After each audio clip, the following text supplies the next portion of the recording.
ଜଗନ୍ନାଥ ବାପା ଭଗବାନ ବାପା ଭଗବାନ ମହାପାତ୍ର ତାଙ୍କ ବାପା ନା ନୀଳମାଧବ ତାଙ୍କ ବାପା ମା ପଦ୍ମଲୋଚନ ସବୁ ଭଗବାନ ଆପଣ ଭଗବାନ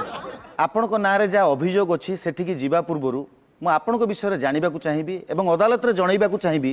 ଯେ ଏଇ ଜଗନ୍ନାଥ ମହାପାତ୍ର ଡିବା ବାବୁ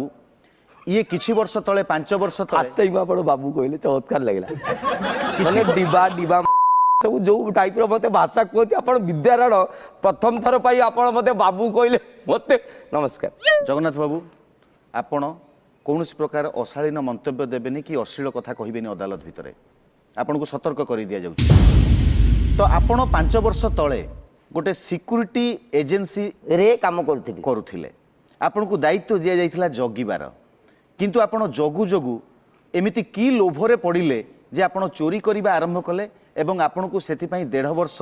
ଜେଲ୍ ବି ଖଟିବାକୁ ପଡ଼ିଛି এটা କେତେ ବର୍ଷ ତଳେ এটা 5 ବର୍ଷ ତଳେ 5 ବର୍ଷ ତଳେ ସିକ୍ୟୁରିଟି ଗାର୍ଡ କେତେ ଦରମା ପାଉଥିଲେ ଜାଣିଛନ୍ତି କେତେ 800 ଟଙ୍କା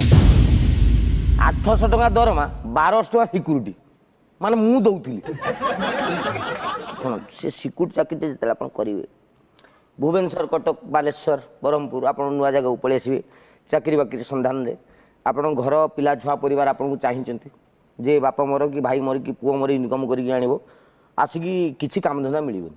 ଯୁଆଡ଼େ ଯିବେ ଚାକିରି ନାହିଁ ଯୁଆଡ଼େ ଯିବେ ଚାକିରି ନାହିଁ ତ ସେତେବେଳେ କେବଳ ଗୋଟେ ମାତ୍ର ଜିନିଷ ଥାଏ ସେଇଟା ସିକ୍ୟୁରିଟି ଗାର୍ଡ ସିକ୍ୟୁରିଟି ଗାର୍ଡ କରିବେ ସଂସ୍ଥାକୁ ଯିବେ ଆଜ୍ଞା ମୁଁ ଟିକେ ସିକ୍ୟୁରିଟି ଗାର୍ଡ ହେବା ନେଇ ଚାହୁଁଛି 1200 ଟଙ୍କା ଆଣ ମାନେ ସିଏ ଆପଣଙ୍କୁ ମାଗନ୍ତି 1200 ଟଙ୍କା ମାଗିବି କ'ଣ ନାଇଁ ନା ତୁ ଯେଉଁ ଡ୍ରେସଟା ନେଇଯିବୁ ମେରି ପଳେଇବି ପୁଣି ଭାଷା ନା ନା ନା ନା ଆପଣ ଭାଷା ସଂଯୋଗ କରି କଥା ବାହାର ଭାଷା ସଂଯୋଗ କରନ୍ତୁ ବାହାର ଯାଉଛି ସେ ଅଭ୍ୟାସ ସାର୍ ତ 1200 ଟଙ୍କା ଦେଇଦେଇକି ନୁଗାପଟା ଭଳିଆ ଦେଇଦେଲେ ଦେଲା ପରେ ଡାଙ୍ଗଟେ ଦେଇଦେଲେ କ'ଣ ନା ଆପାର୍ଟମେଣ୍ଟ କଲୋନୀ ଡ୍ୟୁଟି ମୋତେ ଦେଇଦେଲେ ଆଉ ତାଙ୍କ ବେଳା